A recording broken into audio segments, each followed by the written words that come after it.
round number 2 of the iRacing Indy Elite Series here on RaceSpotTV, streaming live on Facebook Live. Takes us to the Magic Mile, New Hampshire Motor Speedway, and to a track which is very different to what we saw 1 week ago at Homestead. Yes, in theory, some of the same rules apply. There's more banking on the outside than there is on the inside, but apart from that, that's about it. The banking is at 4/7 degrees at grade here. That means the banking steps up. It's not parabolic banking. It also means being a mile, these guys won't be flat out anywhere near it. This is a track of pure driver skill, and 150 laps is what separates the driver from victory lane here today. Will Vincent, Aaron Likins in the RaceSpotTV booth. Aaron, good to have you back. Oh, good to be back. Talking before, it's been about 9 months for me, but glad to be back. And I think we're going to see a very interesting race here tonight. As you mentioned, the banking so different, and I like to think one of the reasons why this track is called the Magic Mile is to find a car setup that works on, well, the whole width of the racetrack. Really takes a magician to get that car finally tuned for this track. There is no one out on track at the moment. It is calm, it is quiet, qualifying is done. There's a look then to show you your starting results. Your starting grid for here today. Brandon Troy's front of the grid, Austin Esparti alongside him, Andrew Kinsella in third, Adam Dock in P number 4 there, Aaron. Yeah, we still have about two minutes waiting to see if Holgate, who, well, for the past 2 years has been the person to beat, he has not taken to the track yet, so wondering if he's perhaps waiting for some favorable weather or if there might be an issue. Yeah, let's have a look then. Provisional grid then. Tony Hellman in 5th, Joe Branch in 6th. Tim Doyle, Jim McClure, P7, P8. Brian Simpson, Troy Eddy, row number 5. Paul Jennings and Christian Steele in row number 6. Grid cycling on back. And again, nothing at all from Tim Holgate. And a track like Homestead, Aaron, you can work yourself through the field. Arguably, a lot less so when you put yourself into a 30-car field here at New Hampshire Motor Speedway. Yeah, this track is about survival. If you're mid-pack, you are not going to want to start anywhere. 10th on back is going to be a challenge, because if something happens in front of you, which this track, things happen quickly, you're going to lift off the gas, but the people behind you might not react, and you can get secondary or third incidents. And Holgate, got to wonder, with 1 minute 15 seconds to go, if he's going to make a run at the pole, he's got to get out of the pits quickly. Yep, today's coverage of the Indy Elite Series is brought to you by the Lotus 79 Lionheart Retro Series. Catch it on the Global Sim Racing channel, coming soon also to iRacing Live. And well, Aaron, of all the races we go to, the Magic Mile is arguably one of the toughest. Oh, one of the toughest indeed. It's hard enough by yourself, but to get other cars out, overtaking here is a big challenge. We're going to see this in between 3 and 4. A car can dip to the inside. They're going to think they're going to have all the grip in the world, but their trajectories at the exit of the corner, that inside car is going to come into the outside lane. If that outside driver isn't aware of that car on the inside, the two will meet at exit, and can lead for some interesting incidents and perhaps some interesting conversations between the two drivers involved. Yeah, there you can see a look then at the Magic Mile, the infield section, and the start-finish straight. There we are. Turn 3 and 4, turn 1 and 2 are slightly different here, Aaron, because of the fact that you kind of go uphill out of turn 2, downhill out of turn 4.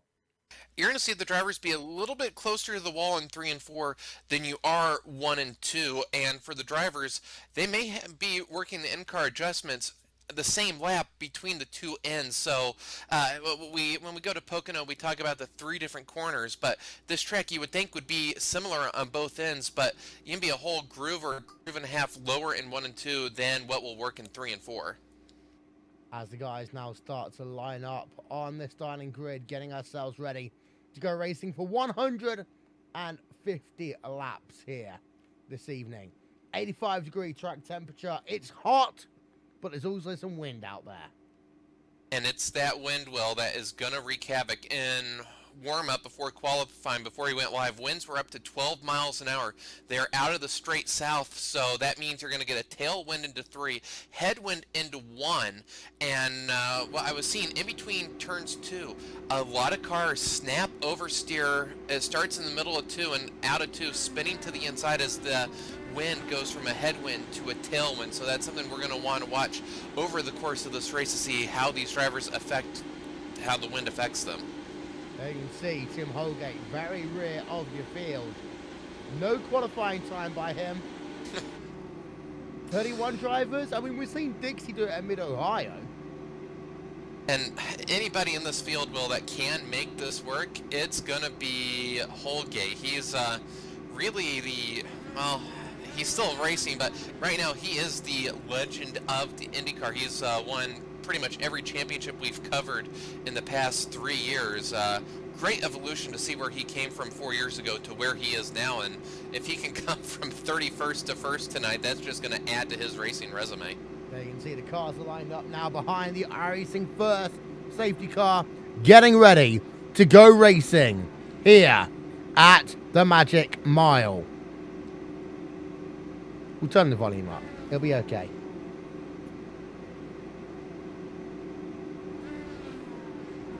Pace car pulls out. There's a look at your grid one more time at the bottom of your screen then. The start, Will, going to be very hectic. Lots of cars going to be going, trying to funnel into turn 1. 150 miles sounds like a long race, but if we go green all the way, and I say that somewhat laughingly, this race is over very quickly, so if we go green, this is going to be a sprint race with a couple pit stops, but oh, we have a big variance in speed, 4/10 between 1st and 20th, so lap traffic, how you handle that, also going to play a factor. Yep, it will do indeed.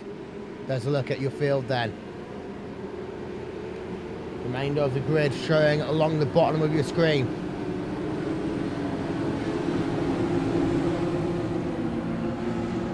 Pace car's going to pull itself down and towards pit road any second now. Putting the field in the command of Brandon Troyes. RaceSpotTV fan immersion. Let's get this show on the road. Green flag in the air.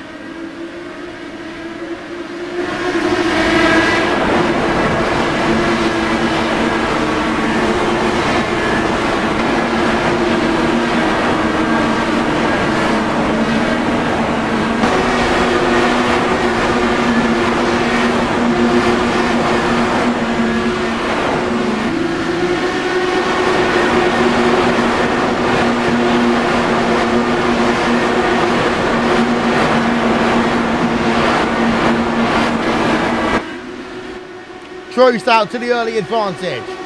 Couple of people moving their way through the field. Green through lap number 1, Aaron. And that's somewhat of a minor miracle to get through lap 1. Green trust his hands, and I say green and we go yellow. It's going to be Joe Flanagan. Yep, there we can see him. Pointing the wrong way. Multiple car incident, Will. Flanagan actually came in after the fact, so a looks to be a 2-car incident with James McClure being the other car involved, and he might have had a little bit of assistance in turn 3. Yeah, with the number 39 machine. The Grateful Dead car there turned around. Jim McClure out of this event far too early for his liking, as we're under caution on lap number 4. We're going to step aside for one quick second. Back with more after this.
Welcome back, ladies and gentlemen, to the Indy Elite Series here on RaceSpotTV, streaming live on iRacing Live. Lights are still on top of the pace car, Aaron. That means it's going to be at least another lap until we go back to green. Yeah, I'm thinking we'll get the signal to 1 to green next time by. Some cars have made some pit stops. Holgate just came in.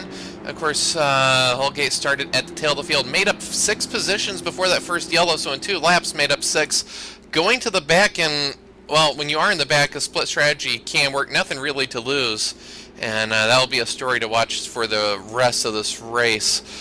I was thinking Brandon Trost sort of faked as if he would come into the pits, and we've seen in the past year, Will, if anybody has done some radical strategies, it has been Brandon Trost, which pitting out of the lead on lap 4 would be something radical, but with Trost, you never know what you're going to get, which in terms of fuel mileage, we've seen him, what, 2 Indy 500s he's had a chance to win, but fuel cost him?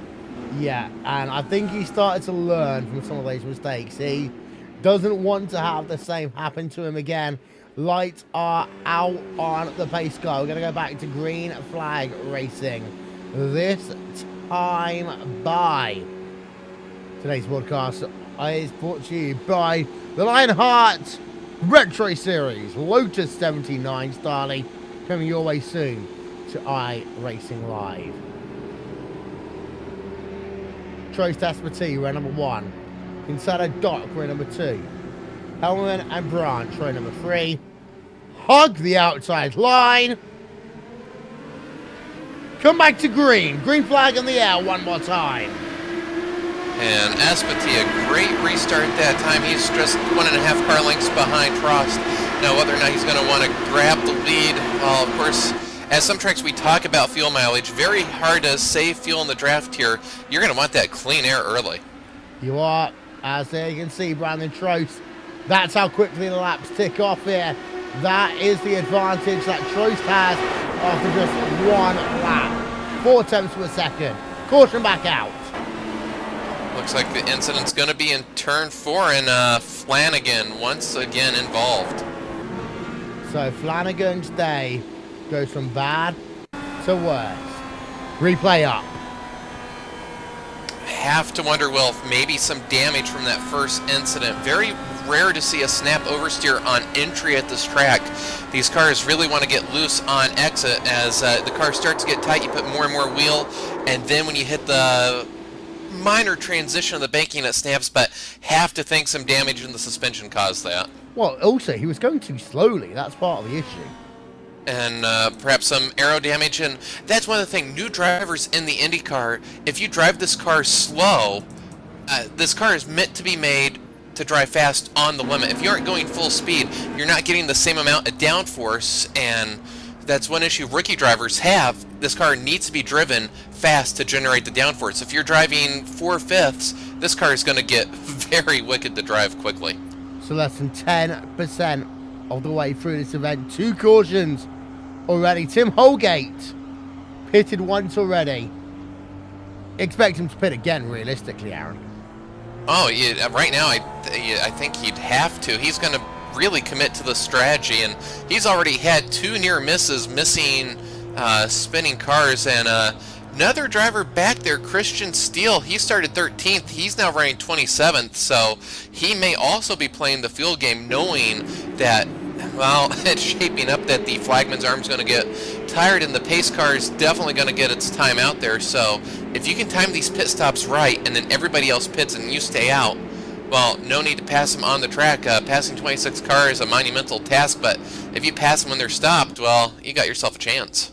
There we are on board with Christian Steele there, number 78 car. Out and away. Second pit stop of the day, done. And I think don't be surprised if when the field gets one to go, we see all these drivers back in that are in the last 3 or 4 spots. Hey, you've got nothing to lose. That extra 2 or 3 tenths in the tank can make a world of difference. Yep, although of course iRacing have implemented what I call the Kurt Busch rule now. Saying that you've got to be at pacing speed at the time the green flag comes out. It was about 5 years ago this year, Kurt Busch did that whole thing of being able to find a way of just blitzing it out of pit road, behind the field, coming past the start-finish line, taking about 10 cars. Yeah, when let's see, Pocono is a place that was very easy to do with that quick pit exit, and well, every driver at some point in time has probably used that to their advantage. So good to see that rule implemented. You don't want to see a car lag back 4, 5, 6, or 10 or more car lengths timing the restart, because when the green flag flies per the rules, if you pass on the outside, it's fair game. But now you do have to stay at pacing speed and within a reasonable distance of the car in front, or risk a penalty. Although everyone kind of got it by the second caution at Homestead. You hug that wall on the outside.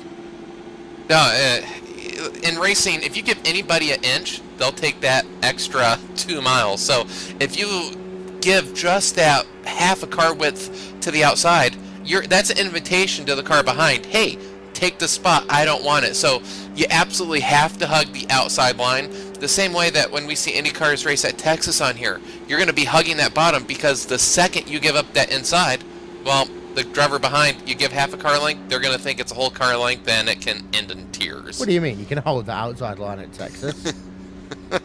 Maybe it'll take you 30 laps to pass, but you can do it. Well, if you trust the drivers behind you, I mean, if you get everybody lined up on the outside, it will work. But if I'm running third and a driver in second goes to the outside, you're then going to be like, I'm going to take that spot, and then you're going to work with me next time, right? Technically. Let's think about that. Pace car going to come on towards pit road. 13 laps scored complete this time by. There's Trost. There's the speed. Green flag back in the air.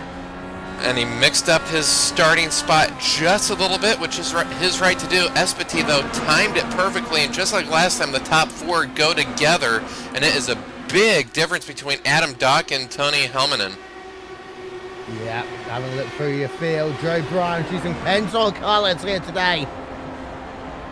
In P number 6. And trying to keep up. Go on. He scored a big victory last year, the victory of his career that we called. And ever since then, he has just been inching up through the field. If you followed the IndyCar for 3 years, he was a top 10 driver, but past year, he has now been top 5 or fighting for wins. Yeah, Troy Eddy's had an incident. Could have been our third caution, but I think we're going to stay green. Replay. Up.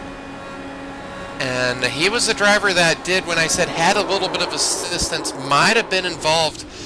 This happened out of turn 2, right where I said that we'd have to watch as the wind transitions from being a headwind to a side wind. It really catches the car as a cell. He keeps it out of the wall.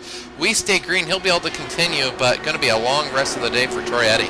Yeah, it looks as though that Brandon Trost isn't leading this race. He is. Oh, he's Eddy spins again right in front of our leaders. That's what I was going to say, because Troy Eddy was ahead of your race leaders. Third caution of the day, lap number 17. And yellow comes out again. This could have been a lot. Well, this could have wiped out most of the leaders. Very good job by Eddy to lock the car down, and I have to wonder if he has damage or if he had a qualifying setup that once these tires heat up for 4 laps, well, your car may have been good for 2 laps, but then that turn 2 is going to be the spot to watch the rest of the day for incidents like that. And good for Eddy not to come up into the path of our leaders. Third caution of the day, lap number 18 or 150. Back in a moment.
Simulated racing can be awesome, but it can also be kind of a free-for-all.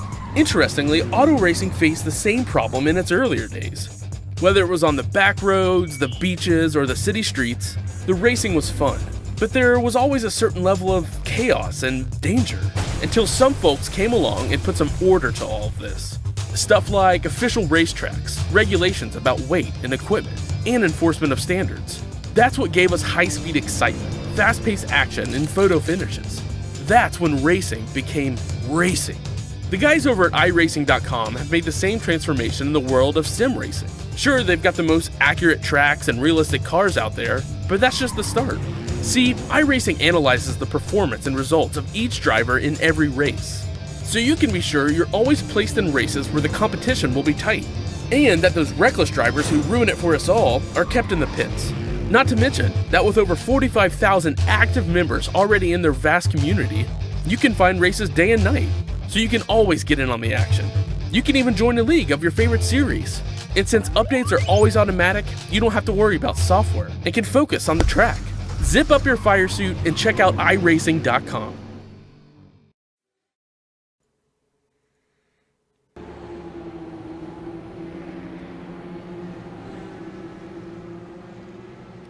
Pace car going to head itself back on towards pit road.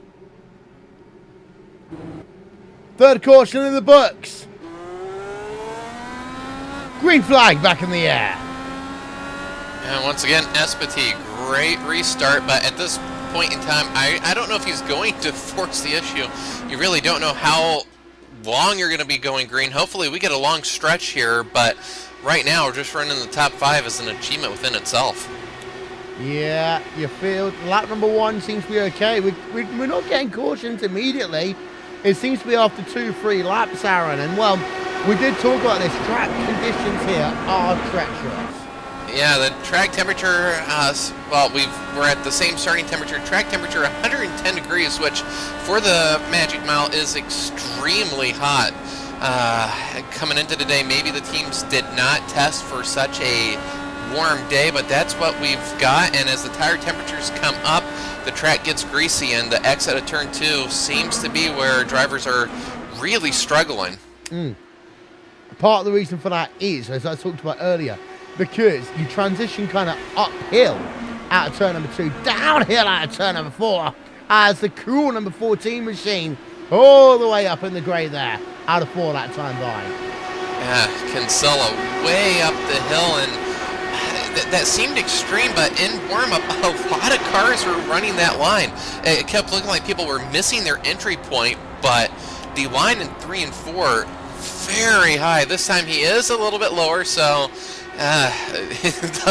you're not going to want to run that line every lap, but don't be surprised if we see drivers trying to find some cooler spots on the racetrack to where maybe it's going to save the tire and maybe they're not going to get the snap oversteer. Really interesting to see the difference between our P3 and P4 runners. Adam Dock running much higher than Kinsella in 1 and 2. Of course, you're going to try to find that cool air, but we've seen as we go yellow once more. 2-car incident there. Christian Steele's involved. And that's one of the dangers of running a split strategy, is you are going to be running in traffic, and looks like this incident might not be of his doing, and nowhere to go. Well, the car in front of him got loose out of 2 after 5 laps, so Diego Perez loses it out of 2, and well, it seems like 5 laps is our magic number. 5 laps, 5 miles at the Magic Mile. Back in a sec.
back here at the Magic Mile. Don't forget, coming soon, it's a great American race here on RaceSpotTV and on iRacing Live.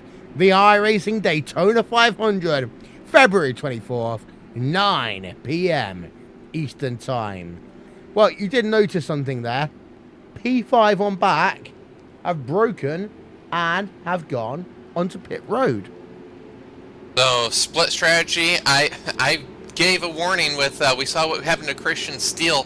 He got caught up in somebody else's incident, but one of the things that, on the flip side, look who's running P6, Will. Tim Holgate, 31st to 6th, and if anybody could have pulled that off through strategy, well, that would be him. We'll see how aggressive he is now.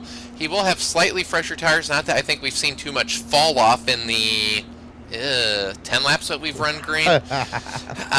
Still, though, these heat cycles can create an issue with the tires, and, well, we'll see how aggressive Holgate is. Lights off on the pace car. We will be going green this time, and, well, let's hope that we get past that treacherous lap 5. RaceSpotTV fan immersion, bringing you back to green.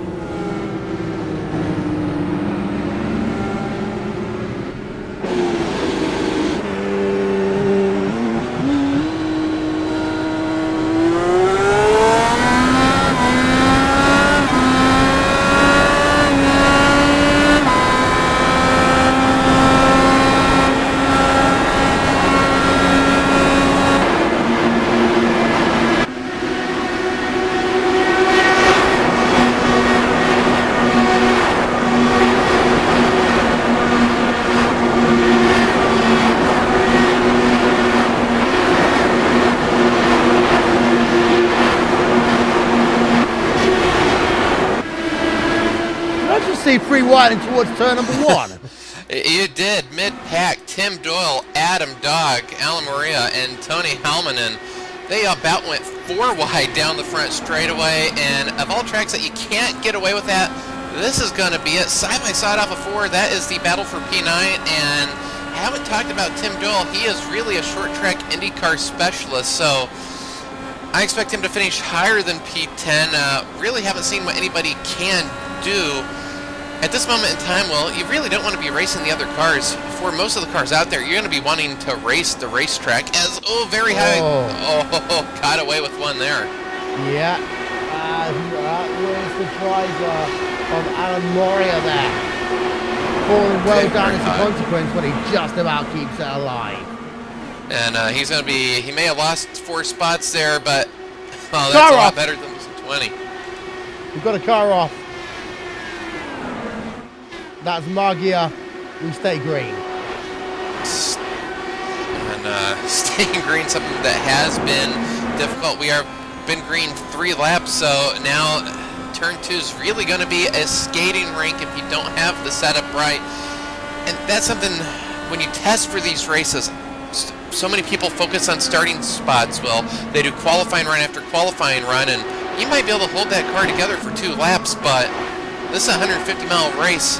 If you go fast for 2 laps, that's great, but you got to get past lap 10, lap 20, and as the fuel depletes, the car can get tail happy, and even just 2 laps, that doesn't sound like much, but for these Indy cars, that, 3 pounds of fuel can make a world of difference. I've only ever done 1 race at this racetrack, and came 3rd. But one of the reasons why is because of the fact that I started well, and the center effect comes in quite heavily here. Because of the fact that people are so scared sometimes of racing wheel to wheel, they'll just let you pass down. And really, if you want to finish, that's what you got to do. Battling up front, if you do have the car to win, you can be aggressive, and people are hanging onto their cars so much that they don't want to deal with you. They are going to let you go, and as a fast driver, you got to know who's going to be willing to let you go and who may not, because if you get used to people letting you by and you dive to the inside and they don't let you by, that's when we can see an incident mid-corner or off when they're expecting you to go and, well, your 2 paths on the exit traverse into each other. Well, there's a look at your weather.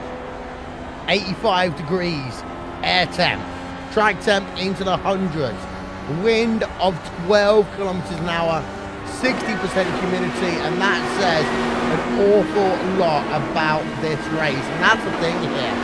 100 degrees is the sort of thing we maybe see at NASCAR in the first or two races they have at this racetrack.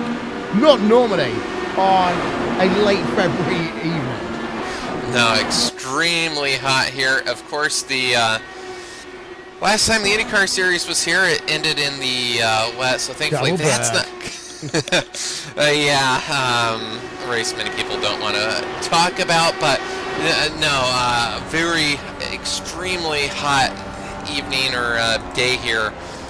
And I'm going to say the reason why we saw all these early yellows was in the week of testing, drivers probably, you'd expect maybe a 70 or 80 degree track temperature, but a 40 degree difference, that is just, it's very hard to plan for something like that.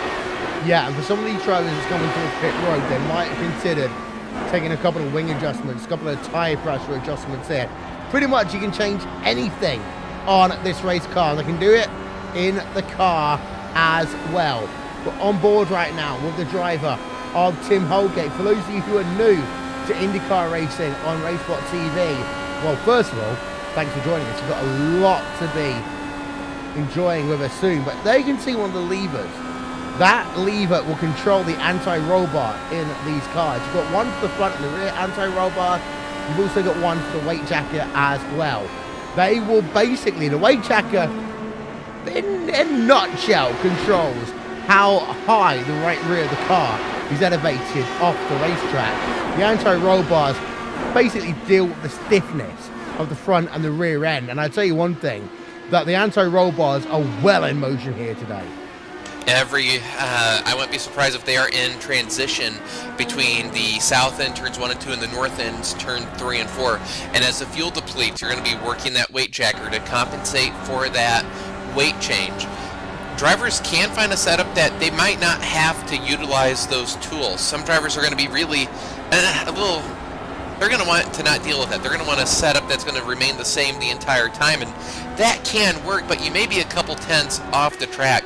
The fast setups, you are going to be working those tools, and for drivers that are new to this series, working those, you can't really be afraid to start messing with the real technical side, and you don't really have to make extreme adjustments. Just a couple clicks can make a setup that is going to be snap oversteer in turn 2 to not, and I think the drivers have made adjustments to make that car a little bit tighter off of 2 so we don't see those snap spins.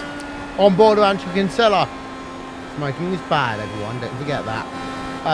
But working themselves through a little bit of lap traffic early on in this event. And, well, Kinsella is about half a second behind Austin Espartee right now. Out of turn number 4 once again. Holgate right on the rear and past the driver of Andreas Eek in towards turn number 1.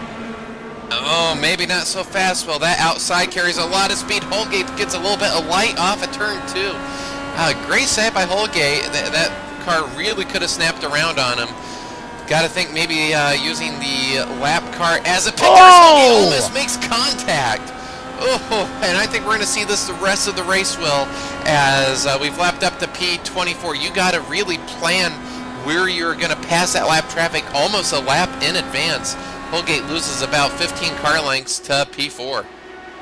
And all of a sudden, he's back down playing defense more than anything else because Tony Harmon is coming up behind him. Battle for P5 on track. We have got side-by-side. A little bit further back, there you can see. Well, there's the iAdvance Motorsports car there of Dalton. iAdvance, of course, the series sponsor last year. Dalton still running the iAdvance colours. Bradley Walters 7 tenths ahead. And right now, mid-pack, these drivers have made a pit stop, so the top 4 have not. That's one thing to keep note. So let's see, Tross, Espartee, Kinsella, Eek have not pitted. So these drivers really might have a huge advantage later on, but they're going to have to run at a pace that they don't lose too much time. P10 right now, almost half a lap behind, 10 seconds. P9 to the race leader, Tross, 2 seconds first to second.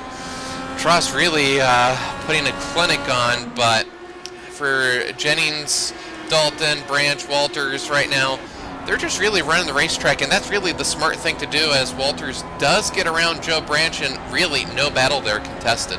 Longest green flag run of the day, as Andrew Kinsella runs in 3rd place right now. Espati 2nd, Troy's in 1st. In terms of lap times, they are pretty much comparable to what we have been seeing at the front of your field. There is a look at your movers and shakers in this event so far. Tim Holgate up 27 positions, partially down to strategy, but he's holding his own. And a caution in the next 5-10 laps will basically give him that one as an actual track position. And he is going to need that, of course. He pitted every yellow except the most recent one. So he really isn't going to have that much less fuel than the cars behind him. He is going to have more fuel than the cars in front of him. So for Holgate right now, he really doesn't need to force the issue on trying to catch the top 3. One thing we haven't mentioned is the amount of lap traffic. Lots of traffic between P2 and our race leader, which is why our lead has grown to 2.4 seconds. Really easy to get frustrated here, Will. The dirty air. You can have a car that runs great in clean air, but if you get 3 or 4 or 5 lap cars stacked in front of you, it can be difficult, even though your car can be, and you may be a more skilled driver. If you get behind the lap cars, you may not be able to show that. Tony Hellman there on the inside of Andreas Duke. Stay side by side. Who's going to lift? Nobody on entry. Yeah, no one. But Tony Hellman should get the run out of 2. The wider apex will help Andreas down the short back straightaway. Hellman now just needs to get himself a good run out the corner. He's clear. And that's 2 skilled drivers there. Very hard to hold that car to the inside. The car on the outside has to have faith, as Tony's going to be a little bottled up on exit. That really could have cost him that spot, but really eats his way through, and Andreas as well now has to work that lap car. And Andreas, I don't think he has a car that really likes that inside. Andre Fraporti is a driver falling back dramatically. I'm not going to lie. He's a driver I'm thinking should be getting warnings from race control by now to just bring that car onto the pit road if he can't retain minimum speed. Whether it might be a little bit of damage, we have several cars have nicked the wall on exit of the corners, and that can cause some damage, but last thing you need is a car 2 or more seconds off the pace. We're lapping at 24 seconds. You get 20, well, we still have 24 cars running right now, so that's a car every second. There's multiple cars coming into pits, and that's Kinsella P3. Kinsella pitting out of P3. And your race leader, rather than choices onto the lane. Let's get a look on board of him. So all of a sudden, waiting isn't any good. Perfectly into his pit stall. Pitting out of the lead. He may have been the leader, but very easy to go a lap down here in as many yellows as we've had. Thankfully, we've been green almost 30 laps. But if you go a lap down, it can be hard to get that lap back, as Holgate does put Tross a lap down, so Tross now has to get on the loud pedal and try to get that lap back. He cannot stay a lap down. Yeah, because the caution right now would basically mean that Holgate will be able to pit, and the guys will get the lap back, but they'll be at the rear end of the lead lap. So Holgate, that early pit stop has been an advantage to him.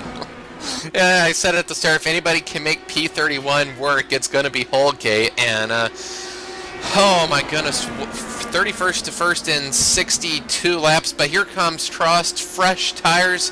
Holgate's not really going to try to hold him up here, I don't think. No, and that's important, because that will be for the race lead, essentially, if there's a caution. And Holgate, you never wish bad upon your competitors, but Holgate would have liked a flying 360 out of a competitor. Those past 3 laps, that yellow flag would have been a great gamble for him. Trost, though, back on the lead lap. running. He's now up to 15th, so 15 cars, make that 16 cars on the lead lap, soon to be 15, as Tiago Perez, who he was involved in an incident, still running 15 cars on the lead lap. Indeed he is. Adam Dot, side by side. That caution. There's that yellow. Oh, great move for Trust for Kinsella and company, the cars that behind. Unfortunate timing there, but for Brandon Trost, if we cycle around, he will be our new race leader, or resume the race lead. Gotta find who the caution was, actually. Do you see it?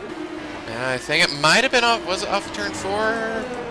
Yes, it was. It was our car number 12, and just got a little bit of help from behind on exit. Jose Godet, who was running 24th.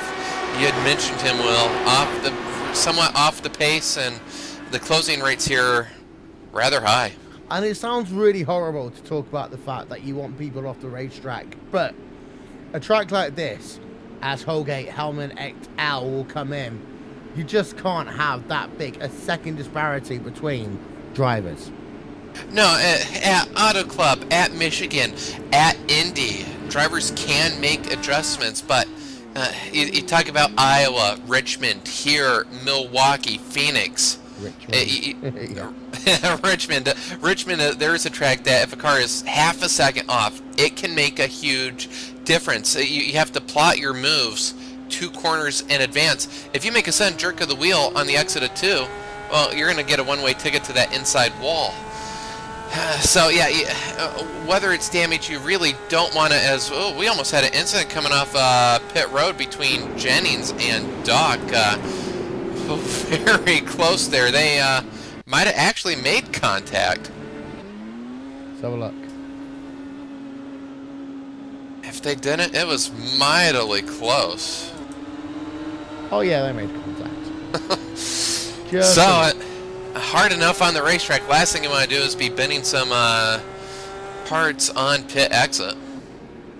Well, yeah, more people then coming towards pit road. Trost we take to the lead. Holgate in second. Indy Elite Series rolls on with more after this.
Lights out on top of the pace car. There's your race leader. It's Brandon Trost. Lights on the pace car.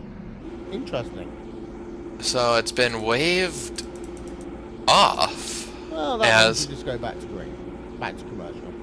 You know what I mean.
Troy's leads, Holgate second.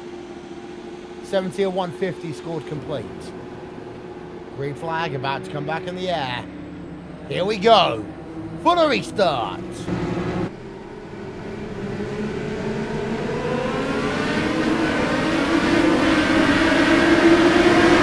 Holgate stays with Marley's pick. This is the first time. They're going to be really relatively close on tires. So really, we split strategy almost out the window. So this is going to be the first time we see who has what. But in terms of just raw speed, Will, I'm not sure if anybody has anything for Brandon Trost here this evening. He's been fantastic. Ever since they loaded those cars off at the start of practice, he's been absolutely fantastic. And well, most people wouldn't have called Brandon Trost a short track specialist 3 years ago, but he's become one as behind Jennings versus Tim Doyle side by side right now. And that car on the outside, Doyle's going to have the speed off the corner. Jennings not going to be able to do it. Tucks underneath the rear wing. He's going to pop out to the inside, try to make the move. Got to be very easy on the throttle on the exit. That car gets tight out, and that's what the lowest we've seen a car here, Will. Well, we haven't mentioned that bottom lane, but if you get into that bottom lane, you're going to be in a world of trouble on exit. It's really almost flat down there. We've seen a few drivers been able to utilize that, but for everybody else, if you get down into that bottom lane, you're going to be washing up the track in a hurry.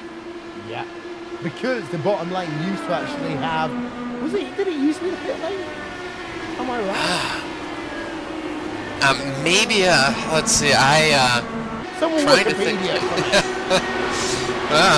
Let's get to the research. Let's get our research people on it. On board right now with Joe Branch. There's the driver of Adam Dock. Gone past there in the Norton car. 99 ahead of 28. 75 of 150 scored complete. Hey, we're at halfway now. And it's been a long trip to this halfway. Hopefully that last run was a good indication of what we are going to see the rest of this race. And if that's the case, well, one thing that we did not mention, several drivers did get the wave around. That would have been Espiti, Kinsella, Eek, among others. But you have to feel for Espiti and Kinsella, Will. They were running P2, P3, and we mentioned that pit stop, trying to get back on the lead lap. Brandon Trost did what he needed to do. Unfortunately for the others, they were not. Holgate trapped them a lap down, and for them it's going to be a long rest of this race. There you can see Dalton Kellett in P number 10 right now. There is his pit stop time. Up on the screen as he again goes right back in the house with Adam Dock. Side by side they go again.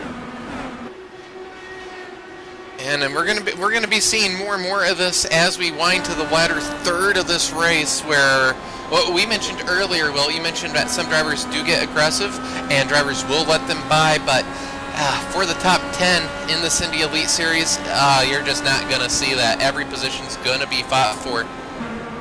This is round 2, season championship.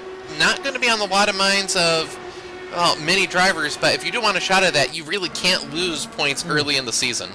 Because it's only a 12-race championship, you know, you've got to be careful, you've got to get points wherever you can right now. And Brandon Trost has pulled out the advantage already. So 1.5 seconds over Tim Holgate. That's Brandon Trost basically saying to a series champion, you know what, I've got your number this year. So looking at the results from P1, which was, race 1, Brandon Trost could use the points, and that's one thing about Holgate that I mentioned as we go Dalton. yellow. We'll get to that in a minute. It's Dalton Kellett in your I-Advance car. Talked about him earlier in this race. He had a good race going, but that run quickly has come to an end. Replay. Here we go. And we had been talking about that battle for P10, and that's what we talk about, where two drivers enter the corner and their lines can really get into each other. He just misjudged where Marco Aurelio Brazil was on his inside, and that is a textbook incident here, Will, and this is where both drivers are going to have a claim, where Marco said, well, you came down on me, and Dalton's going to say, well, you should have turned in sooner. That's where I said you can get some very interesting conversations at the end of every New Hampshire race on an incident like that. Very hard to peg the blame on either driver, because they're both going to have a claim. They all come on towards pit road then. I say all. Hellman's not. But your two leaders do. Hello, welcome to Split Strategy City. And Brian Trost did 60 laps. That was with help, so I don't know. Well, I think staying out here might be the best course of action. This is where I think Brian Trost has gotten himself into trouble overthinking these races. Of course, you don't want to go a lap down, but really, what are the odds of us going caution-free? We're not going to. I think that's the easy answer. We're not going to right now. This is going to be the defining moment of, well, at least the middle third of this race on what we're going to see. How many, well, let's take a look. We have Andreas P12, 11, 9, 8, 6, 5, 3. Oh, it's going to be an uphill battle. And this is where, as I was making this point before we go yellow, so thanks for the strategy for pointing it out. Holgate, very good at running strategy and getting points. If he doesn't have a car to win, he isn't going to push the car beyond its limits, where 3 or 4 years ago, he really would. Now, though, all-around driver, what does he do now, though? How hard do you push through this field? I think the simple answer is you can't push too hard, because the track won't let you push that hard. But the two could work together. And the two of them have, well, I think back to Pocono, maybe a year and a half ago in the 16th Street League, the two of them passed, they spent the 500 miles, I think they were side-by-side for 499 of them. They were essentially side-by-side swapping positions. So if two drivers could work together on a mile track, it would be those two, but really now it's going to be that word co-opetition. They could try to battle tooth and nail, but one slight mistake by either of them, and, well, this short championship season is going to be a little bit shorter. Did you just say the word co-opetition? I unfortunately did, well, but... You know what's going to happen on RaceSpotTV soon? It's time for the Great American Race. The iRacing Daytona 500 live on iRacing Live February 24th, 9 p.m. Eastern Time. See some of the best drivers in all of sim racing go at it for the Daytona 500 crown on RaceSpotTV. Other night, Racing Live. That is called a segue.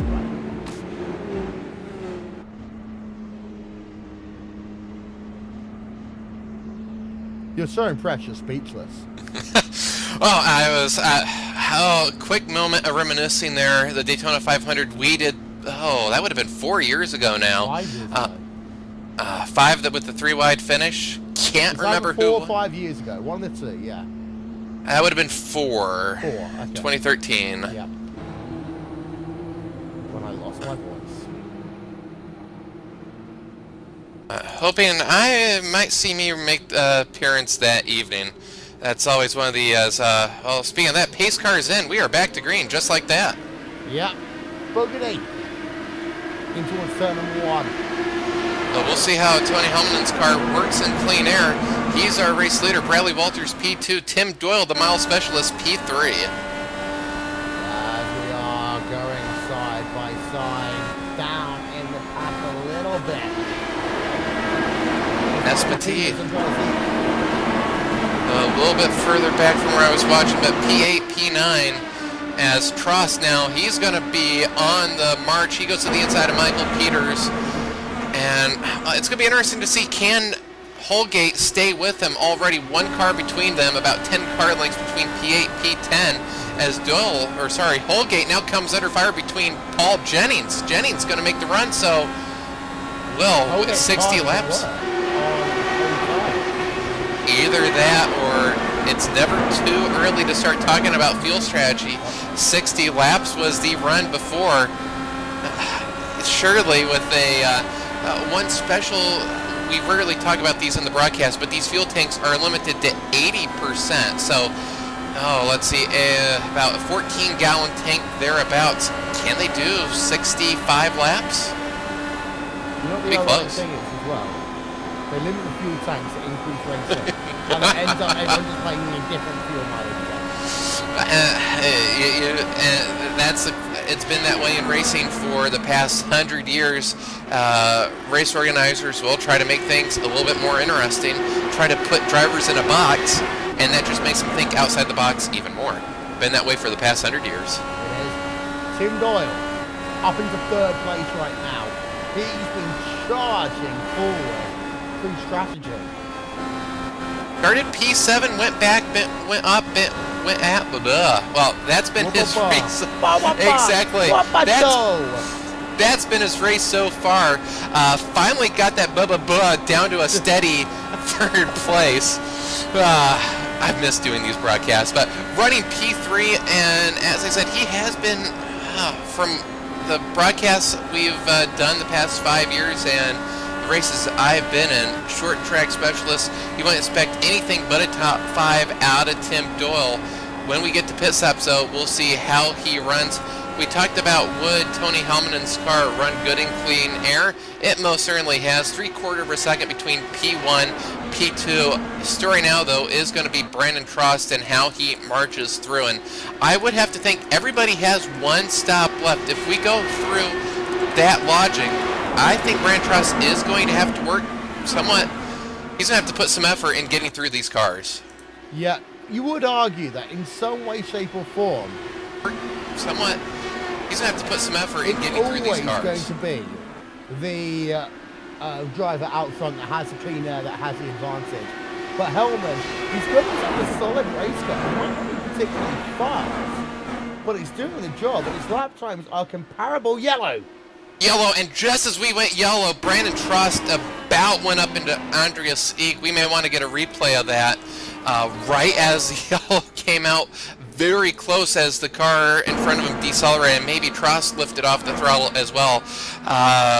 Wagner is the cause for the yellow, all by himself, running P20. Just got a slow, lazy spin. That was about the 5-lap mark, Will, and I think he got caught in between lanes. Yeah, trying to find the car of Wagner on my timing and scoring screen, and I can't. Well, that's useful. Car number 610. Might be one of the highest car numbers we've seen in a while. Yeah, let's get replay then. This is him down the back straightaway. And I don't know if he got caught in between lanes or it must be actually he caught the wall out of turn 2, so not only did he get caught between lanes, he also turned in sharply and potentially had damage, so triple whammy for him. Yeah, so there we are. Another caution. Means another commercial, unfortunately, but we'll be back with more in a minute. After this.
Lights are out.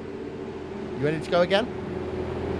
Hopefully we can get this all the way to the end. Split strategies here again. Some drivers pitted, some did not. Holgate pitted, he's down to 14th. Cross did not, he's P3. So, guys got themselves. Christian Steele is leading this motor race right now. Strategy can't do it, and we said him and Espity, it was too bad when they got caught a lap down. Huh, now they're running P1, P2. Yeah, Steele is your leader right now. Espity, second. Trost in third. Interesting to note, Holgate is down to P number 14. He pitted. I think you can make it. If we go green, I believe you can make it the rest of the way. I don't think Tross can. So Tross really is going to have to really push it here to try to build a big enough margin, because if Holgate and company that did pit have to fuel save, if you do that splash and go, as Tross made a pass, now he's right back under fire. Espity to the inside. Espity gets a little too low on entry. Not going to be able to complete the pass. He's now going to come under fire between Jennings, who almost flips his front wing. Jennings now works the side draft. Very rarely sees that pushing him up, and Espity in the wall. That's a caution. Oh. Right back to yellow. First time we've seen an incident at the front of the field. That started off of turn 4, and that's one of those things where if you're on the outside, you got to give them more room, because you don't know if that inside car, how low they are actually going to be. Replay from up above. They almost made contact. That is 6 to 1, half dozen of another. I want to get one more look at that one, and I want to pause there, not there, here, because here's the interesting thing, Aaron. I'm having a look at the lanes, and that's the thing you've got to do in oval racing. You've got to look at the lanes. You can see at this point, Paul Jennings is above his lane, right there. And then you got yourself Espity, who is firmly inside his lane. Now, we're going to roll the camera for just literally half a second. And at the point of the contact, I would say that still, if we're going to be technical about it, it should be the case of the fact that Espity was still in his lane, because there is the yellow line. And I see Paul Jennings coming up, not Espity coming down. I'd concur with that assessment. This is the thing. We do talk about the lanes, but the trajectory of the corner, though, you are going to be crossing just a little bit, and when you're making a pass, it can be very hard to judge where that car is on the outside and where they are in relation to where you are. Same thing when you're on the outside. You don't know how much room is there going to be in. At that moment in time, maybe both drivers could have given just, I mean, you're talking 6 inches there can make the difference between being in or out. And unfortunately for Espity, that time he is going to be out of the race. Short championship, he's going to be a driver that I expect to contend for it, but he's going to put himself a little bit behind now. Everyone but Holgate pits. Holgate's committed now. He's in. Yeah. You have to think he thinks he can make it the rest of the way.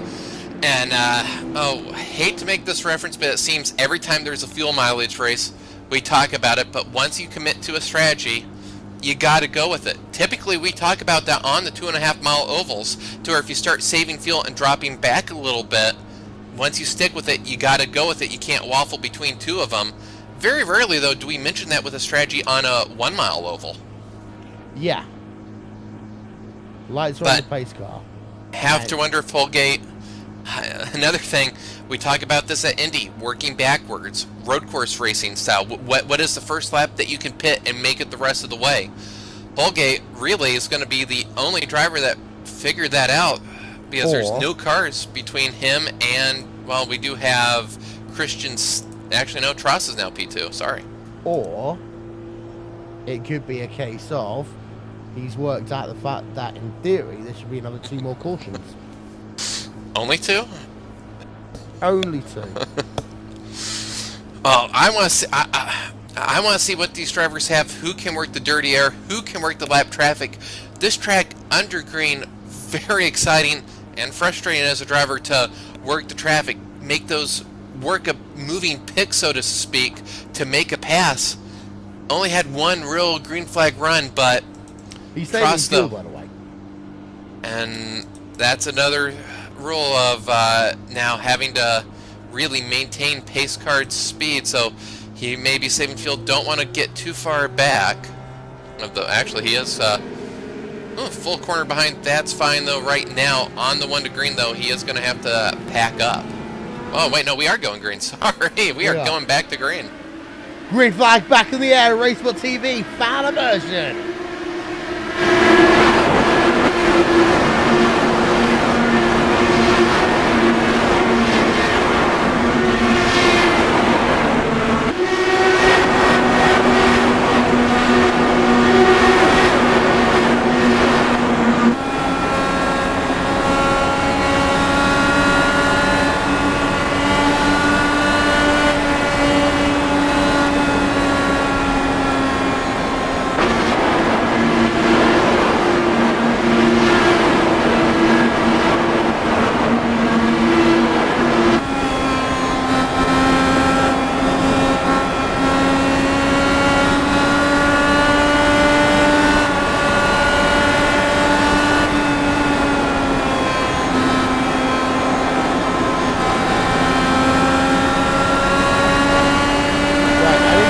This tape right now, because Aaron, this is either a genius moment or a silly moment. We're on board with Christian Steele. Now I want you to have a look just ahead at the driver, Tim Holgate. He puts the limiter on for just half a second, and Steele gets himself alongside. Interesting.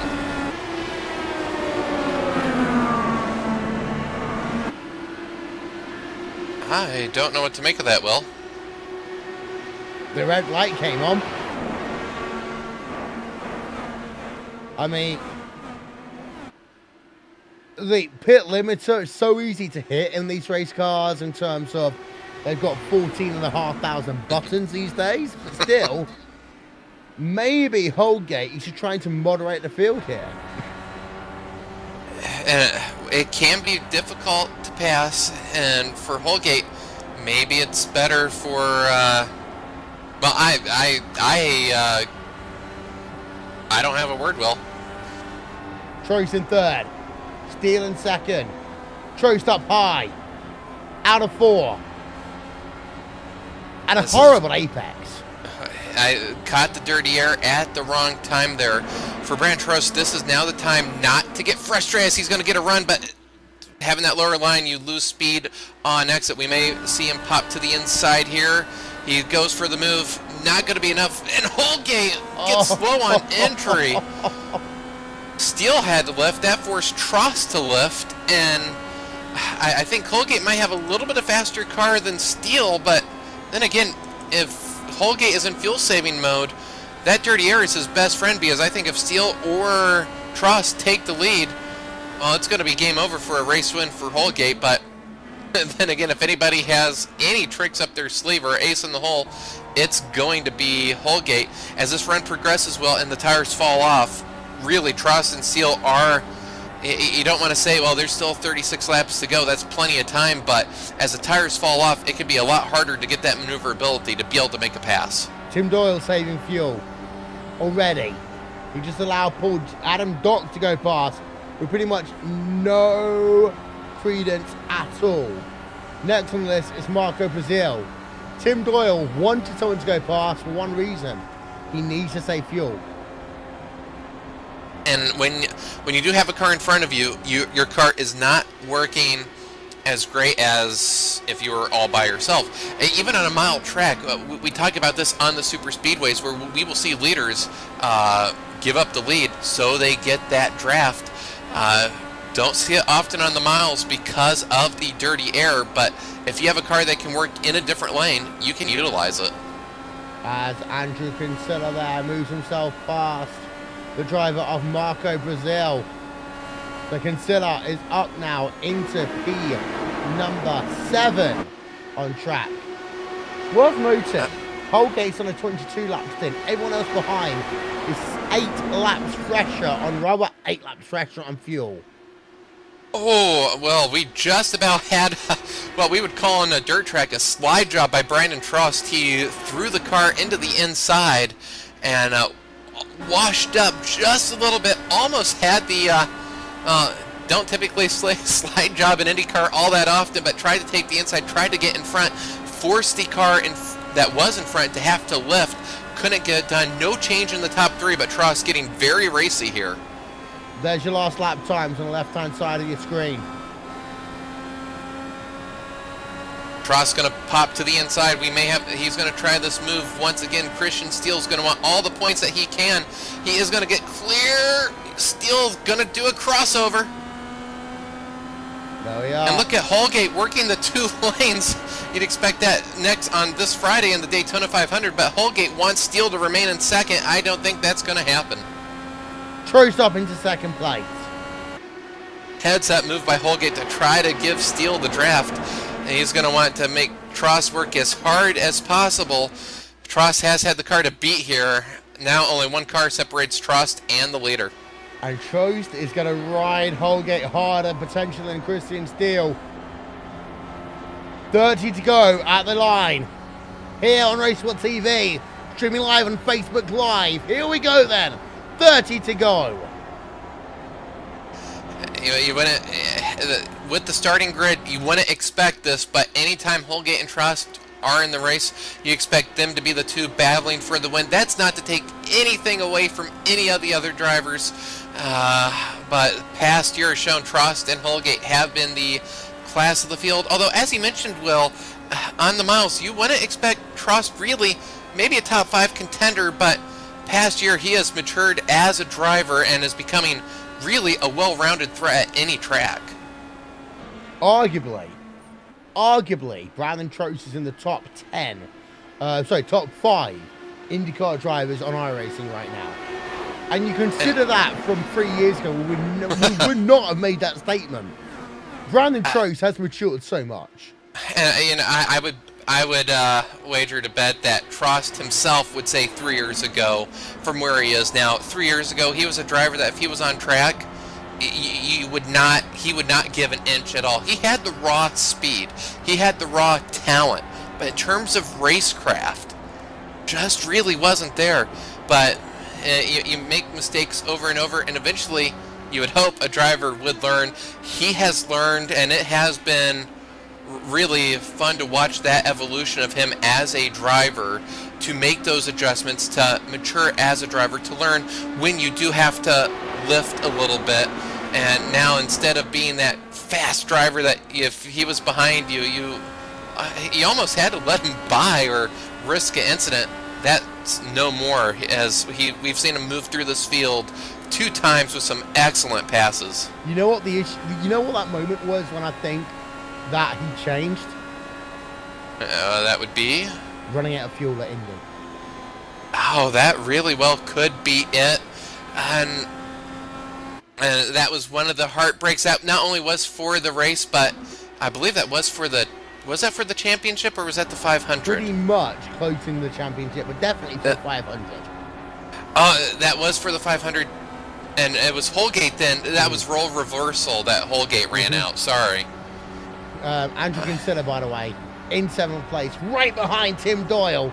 And Tim Doyle, I mean, we talk about people who should be good here. Yes, Tim Doyle's banking on strategy, but still, I expect him a little bit higher. We saw him saving fuel, and even if you are the best driver on the track, if you paint yourself into a strategy box, it's really hard to break yourself out, which may show the maturity of Doyle as a driver and his veteran status. Because if you paint yourself into a box and you have just enough fuel, if you push 1 lap, well, you're going to be out of fuel come the white flag. So We do think Doyle is right on the edge of making it. So this could show just how savvy he is as a veteran of not pushing what he doesn't have. Copenhagen in the rear of that car. I tell you what though, Andrew Kinsella going to go side by... No, not yet.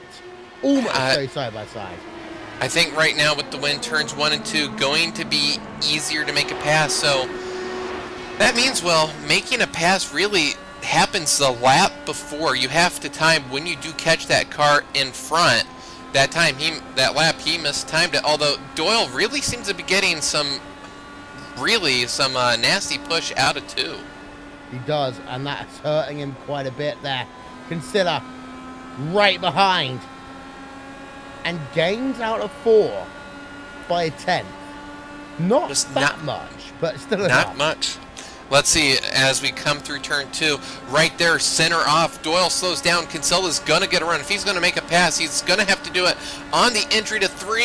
He's going to go to the inside, and I think he lifted there. He's going to try to get it center off. That's where his car is better than Doyle, but that little bit of extra banking allows Doyle almost to it looked like he hit the nitro button, but no push to pass on the oval. That's just how much of a better run the outside has here. And that inside line is so deceptive, as we talk about so often here. You think you can hold it down there, you can't.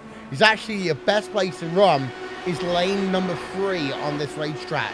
Because the first lane essentially was once upon a time kind of pit lane-ish. As Kinsella now has battles from Tony Hellman wanting to go down the inside of him. Second lane has only got 5 degrees of banking. It's about lane 3 where you really get the perfect balance. And when the car in front of you is running in that lane, you got to go elsewhere. That second lane is where you have to rely on. And it can be difficult. You can have a car that runs great in lane 3. You get down there to the inside, and Doyle's car just is not liking turns 1 and 2 whatsoever. Kinsella closes up once again, and if Kinsella wants his position, he's going to have to weigh how much does he actually want it. He's going to have to throw that car into turn 3 and hope Doyle lifts.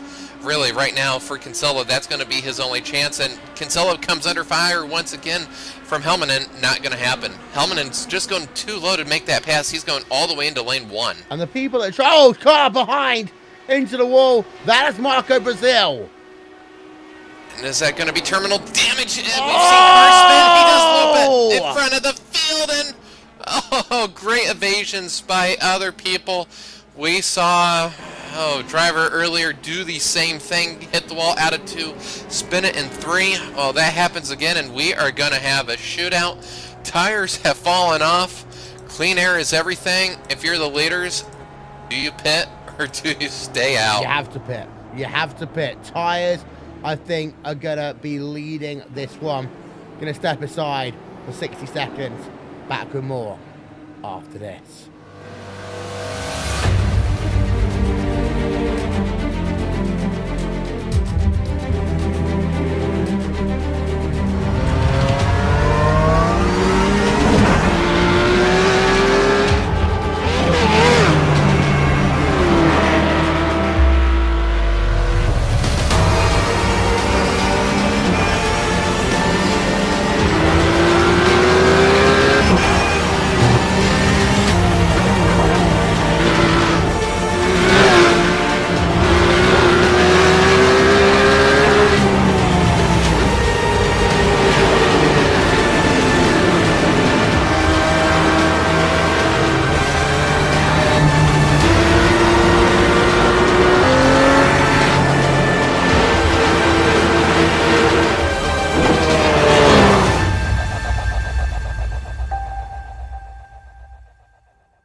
You saw it on RaceSpotTV side by side.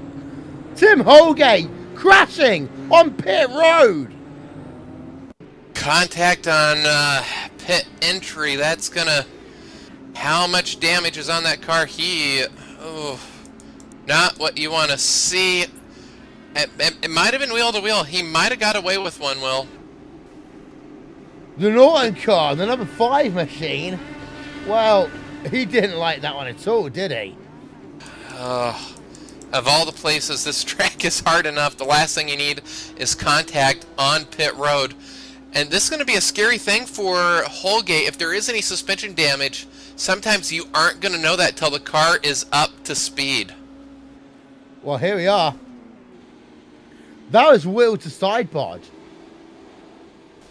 And then another fighting machine was like, oh, there's a pit box here somewhere. But I was just thinking, what people don't quite understand is the fact that this racetrack, it is like driving on a parking lot on the inner 2 lanes. Oh, that is a good comparison to this track on what it is like down there. And the further you get down, the more exactly it is like that. That third lane though has been resurfaced, so you have a much smoother surface with a little bit more grip as well. That's why we've seen some drivers actually use lane 4 instead of lane 3. There is a difference in grip between those two. But with the marbles, that equals itself out. Yeah, lane 5 is when you are getting in trouble. That drama in pit lane as we came back, one thing we didn't mention, split strategy. Only going to be about 9, maybe 10 laps ago as we go green. Let's see, do we get the one to go signal that time? Yes, we do. Trost leads. We have 3 cars that stayed out. Trost, Doyle, Helmanen. Or Trost, he's going to have to run these first 2 laps like a qualifying run, which can be hard on 37-lap tires, but he needs to build a gap because Holgate is going to be coming in a hurry. Anything can happen in IndyCar racing. And it usually does. Looking at the speed drop-off, we are looking at about half a second drop-off for Holgate from when he exited to the end green flag run. So if his car is good, you have to expect him to have something, but he's going to have to hurry. Other thing, got to watch out for the yellow. Yellow comes out from 146 beyond. This race could be over. So Holgate racing against 10 laps and potentially yellow. Here we go. Let's see who can do it well. Doyle got checked up at the start there. Green flag back in the air. Holgate even got checked up. He got a horrible start. And that's going to Holgate to the outside. Oh my word, Doyle almost wrecked it there too. Cold tires after heat cycles to be very difficult. Doyle to the outside. He's going to take P3. Stay to the inside. Yes, they do. Holgate to 3. They may be 3 wide behind him. And Holgate's like, come on, guys. Just keep it right side up, please. Holgate versus Tim Doyle. The battle of the Tims again. Tim Doyle almost loops it there on the exit of turn number 2. Holgate down to the inside. Takes the corner. Now it's Holgate versus Trost. And this is what we thought it would come down to. What's going to win, tires or track position? The lead, that past time, 7/10. We're going to be coming to complete lap 143 behind Holgate. Adam Dock has moved to P3, but the true story is going to be between Holgate and behind their 4 wide. Oh my word! Look at these guys down the start finish straight. This is incredible. 3 wide into 1. Holgate on the outside. They may be 4 wide on exit. Come on, guys. Get it sorted out. Oh, for Doyle, he's kicking himself now for not pitting, watching these people just drive by him like he's practically not there. Bonjour, je m'appelle Holgate, and je voudrais the race lead right now. Holgate right behind Brandon Trost. He's got 2-3 laps before the sheen starts coming off these tyres, and it looks as though that he's got himself the momentum. Will be 5 to go at the line. Holgate right behind Trost has to check up through the center of 3 and 4. 5 to go. Holgate is going to have to go where Trost does not if he wants to do this. Trost doing a little bit different lines here to force Holgate to run different lines. So I think the true advantage of the tires are over. Holgate's going to have to get creative, go elsewhere to get this win. A caution from here on in will end it. It's Holgate true. has that in his mind. Then Holgate. On board with Holgate. Oh my word!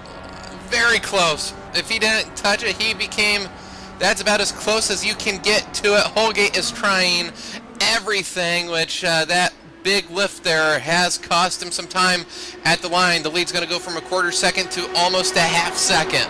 The lady in black came over and licked the side of the 06 machine right there, because Tim Holgate was as close as you could get from slamming it into the wall. Paul Jennings in third, looking for more, but Brandon Trost is now just 2 laps away from winning out here at the New Hampshire Motor Speedway Magic Mile. It can be very easy if you're Trost to overdrive the car right now. You have very old tires, you have a lot of adrenaline pumping through you. Very easy to overdrive the car right now, as you are now 1 1/4 lap away from this race, but anything can happen. Here they come to the white wheel. Here they are then, 1 more lap to go here at New Hampshire Motor Speedway, and Brandon Trost continues to lead. Tim Holgate is closed up, but can he do anything in this final lap of the motor race? Holgate, bit shoddy there, out of turn number 2, in towards 3 and 4 for the final time. Holgate dives it in low, can't do so. It will be Brandon Trost who wins out here at New Hampshire Motor Speedway. Trost wins, 2nd place to Tim Holgate, 3rd place Andrew Kinsella, 4th Paul Jennings, 5th Adam Dock. Tim Doyle, after restarting inside your top 5, finishes 10th. On great one thing that we'll want to watch coming to the checkered, very rarely see this, but Kinsella naps P3 on the outside. What a pass by Kinsella to nab 3rd on the final lap. Wow. Pass by... Well, for a race that started rocky, this race gave us some incredible moments in the second half of this race. Let's have a look at Kinsella. Might be one of the best passes coming to the checkered we've seen in some time to make the pass on the outside. Great move. Fantastic move. What a drive there by Andrew Kinsella. 3rd place. So, sometimes we give the move of the race, but definitely I'm going to have to give an outside pass for P3. Very rarely see such a power, bold move. I think Jennings was looking for clean air and was not expecting Kinsella to go around the outside. Oh. Wow, that was interesting. Ladies and gentlemen, today's coverage of the Indy Elite Series has been brought to you by the Lotus 79 Lionheart Retro Series. That's coming your way on the Global Sim Racing channel and on iRacing Live soon. And now, your race results brought to you by the Lionheart Retro Series. Trost wins by 1/4 of a second after all is said and done here. Tim Holgate in 2nd, Andrew Kinsella in 3rd, Paul Jennings in 4th, Adam Dock in the 5th place. What a victory they have. Brandon Trost winning out here. Joe Branch in 6th, Christian Steele in 7th, Stephen Pauley in 8th, Andreas Eek in 9th, and then Tim Doyle running out your top 10. Remainder of the results coming up for you right now. Oof. We've got a kind of almost Polish victory lap going on track there. But what a race we've had here today. What a race we've had, Aaron.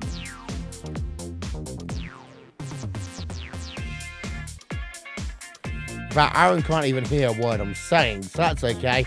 But there we are. The last bit of your results. We'll be back with post-race coverage in just a few moments. Don't forget, coverage today brought to you by Lotus 79 Lionheart Retro Series. Back after these messages and a word from our friends. This is RaceSpotTV on iRacing Live.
Post-race coverage here from the Indy Elite Series is brought to you by the Lotus 79 Lionheart Retro Series.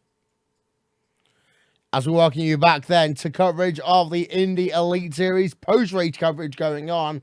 Brandon Trost is your race winner. He stood by with Aaron Likens. Brandon, welcome back to Victory Lane. You had a really strong run early. First 50 laps you pulled away, and at that moment in time, did you think you'd have to really work so hard for this race win? Well, I knew Holgate was racking around the back, and every single yellow just waited for exactly what happened. So, I mean, I knew at some point Holgate would get up there just by virtue of a yellow, and I did expect at some point to have to race him a little bit. And we did see those split strategies, that final pit stop, that final yellow. How close were you to deciding on coming down pit road? I had actually told my teammate Paul, I think I'm pitting here, and then Holgate started faking. I think if Holgate had just committed, I probably would have followed him. But the fact he was considering faking made me decide to stay out. And had you stayed out, do you think you would have still got the result, or was that end result of the way you came out of the pits on that final time the one that you needed? I don't know what would have happened that I ended there and Holgate admitted. It would have been tight. It would have depended how we got through the traffic. I think one of us would have won no matter what, but it would have been interesting to see the outcome. Saw a lot of single car spins. How difficult was turn 2 there and finding a car that really worked in all lanes? To be honest with you, I told my teammates before the race, and I'm the only one of my team that did this one. I said, to be honest with you, I think this set's going to probably spin out on its you at some point in this race. I don't expect it to finish, but I expect it to be fast. Hopefully I can hang on to it. Well, hang on, indeed you did. Finishing first, and who would you like to thank here this evening? I'd like to thank Adam Dock for building the qualifying set, and I'd like to thank Paul Jennings for also helping out with that. Both did very good jobs on both those sets. And the race set obviously wasn't too bad either. They got 4th and 5th. A great showing here tonight by the entire team, and for a setup that you didn't say would finish. Finish you did first place. That is Brandon Frost, and wasn't easy, well, but sometimes in racing things can get interesting, and it's what you do with that that is the real mark of a driver. Yep, Brandon Trost winning out here then at the New Hampshire Magic Mile. Tim Holgate comes home in second, and Timmy. What happened there in qualifying? Well, part of it was we didn't actually want to qualify up front. I was probably going to back a lap anyways, but we didn't have any time to work on qualifying. So I wanted to see how fast our qualifying set was, and we had the pace for pole. If I'd known that up front, I probably would have tried for it, but I was just mashing it through there to see if I could go flat through 1 and 2, to scrub the wall a little bit, and then that was that. So, but my plan was actually to start from the back anyways, just because of the way everyone was spinning out. I figured it would be safer to run and then just save fuel, and then on a strategy change up, when everybody else comes in, go to the front. And that's exactly what happened, and it worked out that way. So we were able to move up to the front. I don't think our qualifying position affected our ability to win the race at all. In the end, I think we were probably just a little bit too conservative on the tools. We got a little bit of, we might have got some damage on that last pit stop. I got hit by another car who didn't know I was there since we were pitting at the back. I came out and they were going to their pit stall and they whacked me, and I don't know if that was causing just enough drag to hurt us in the straight line. But overall, Brandon did a great race. Congratulations to him. I think we would have made it on fuel if the yellow hadn't come out. There was some debate on that. I just went over the telemetry, and yeah, we were going to make it. So, it hurts a little bit because we were thinking we needed the yellow to make it, and then halfway through the run, we started to look at our numbers, and it was looking like we'd be able to get all the way. So the yellow, while I was hoping for it, actually, cost us the race. But until that, you work strategy to your advantage to get up to the front. So, all things considered, after not qualifying, are you happy with a P2? Oh, absolutely. Yeah, I pretty much decided that I was going to accept the P2 once we got back there. I was pushing, but, we were not going to try and wreck or try and shove the car in there. There was a couple times where I could have gone low to the bottom lane, or second to top, bottom lane, and make a move, but it just wasn't worth it. At this point, so early in the championship, I would have loved to got the win. Would have loved to put the SMC car up front for the first time, but there's going to be a lot of races left. We're going to see some wins this season. Well, thanks so much there, Tim. Before we let you go, what gets it done for you in the Indy Elite Series? I definitely want to thank our new sponsors, Sam Maxwell Customs. Got them on the car this season. They're doing a great job putting together wheels and everyone for OSWs, AccuForces, anything you got. So crowd shouts out to them. Z1 dashboard. This gives you a lot of information up front. And Obuto for always keeping me comfortable. Got to thank the guys back at the team and you guys at RaceSpot for putting on the broadcast.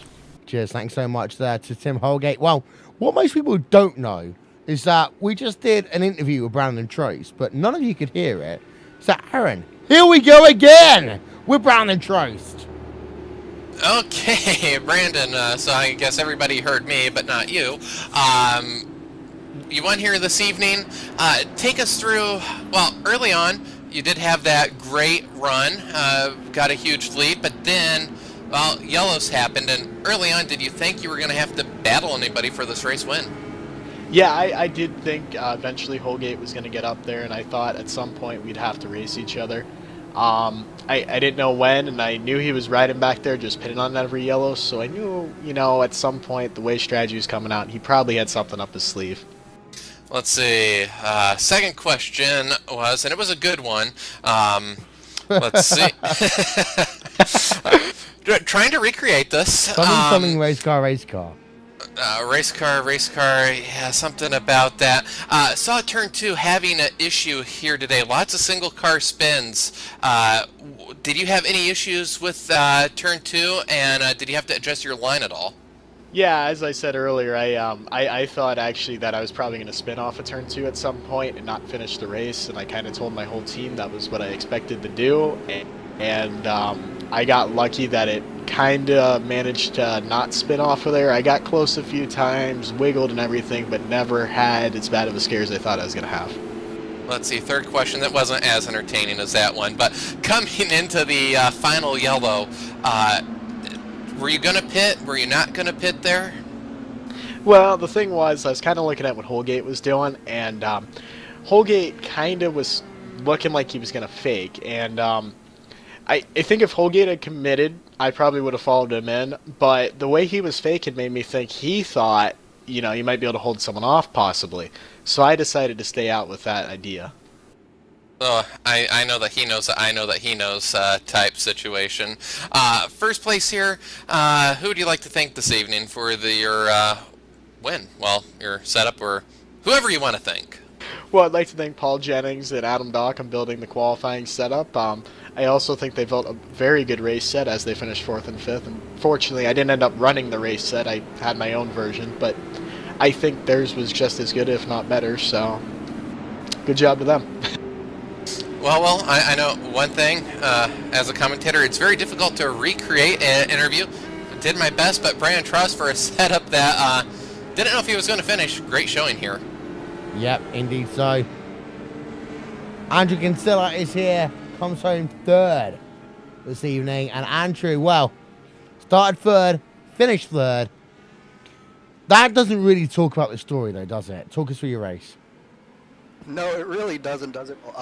So for the first almost 60 laps, Austin and I were cruising 2-3 power slide, absolute zero power slide motorsports, and we were confident in our fuel strategy. We knew the numbers that we had to hit with that early yellow, and then as soon as we go into the pits, yellow comes out and we get caught a lap down, whereas Brandon was fortunate enough to be on the lead lap. So then Austin and I are just trying to battle our way back through the field. I managed to scrape the wall out of 2 and take on a little bit of damage, which had the interesting effect of making the car extremely loose out of 2, but also giving me much more downforce than I had before. So I managed to keep the car going, use the tools to sort of correct the balance, and then put myself with that last yellow. I knew that because I had a little bit more downforce that I could stick on that high side, and was able to work my way up from, I think it was about 8th to 3rd in those last 10 laps, and man, that was a blast. And at the very end, I mean, you had the chance in a while to go for 2nd place. One would argue that you did have the chance and the speed to go for 1st. But are you happy with third place in the end? For all the adventures of that race, I'm extremely happy. I definitely think that with that extra downforce, we could have given a couple more laps, just been able to take it to Holgate and Trost, but they were doing a great job up front as well. Hats off to them. But yeah, I'm extremely happy given all the adversity, and the fact that we came from a lap down all the way back to finish third is just great. And what gets it done for you? Who do you want to thank in terms of your teams and your sponsors? I absolutely want to thank Austin and Christian. They gave me an awesome set. And Andreas was doing a great job testing, and then Richard was spotting for us. It was definitely a total team effort at Absolute Zero Power Slide this week. Christian had a little bit of trouble with the traffic on that last run, but he was doing a great race. And unfortunately, Austin got taken out. And I also want to thank Joe Branch for putting on the Elite Series, and I want to thank George and the Retro Series for sponsoring this, and looking forward to actually racing in the Retro Series this coming Thursday. Yep, and don't forget, today's coverage of the Indy Elite Series is brought to you by the Lotus 79 Lionheart Retro Series. Catch it on the Global Sim Racing channel and on iRacing Live. Thank you very much, Andrew, there. Third place here in this event. Well, Aaron, New Hampshire Motor Speedway doesn't disappoint in the end. It was bumpy at the start, then got better. Oh, better, absolutely. Might have been one of the better sprints to the finish that we've seen. We did have strategy, which typically when you get that many yellow, strategy is not part of the game, but we were... a great story was told here this evening. Multiple strategies, multiple lines, and some really memorable moments and passes. And as the season progresses, I don't expect anything less than Trost and Holgate running for the victory, race in and race out. Yep, don't forget, 2 weeks' time, we'll be back in California, March the 5th for the California 150. And that, Aaron, from a medium track, I can't call it a cookie cutter 1.5 because Homestead is the complete opposite. 2 here, 2 Auto Club, to the epitome of speed. That's going to be another big change. A big change, and the weather's really going to dictate. If you get a cool track, you can see pack racing. You get a hot track, and it's going to be single file. True speed of the car, going to be a lot more drivers. So either way, you're either going to have drivers that can work in traffic or drivers that can work at changing racetracks. So it's going to be interesting to see what we get and what type of race will unfold. Well, we'll be back then next time out here in the Indy Elite Series on RaceSpotTV and on iRacing Live. In the meanwhile, thank you so much for being a part of our coverage. We'll talk to you all next time. Good night.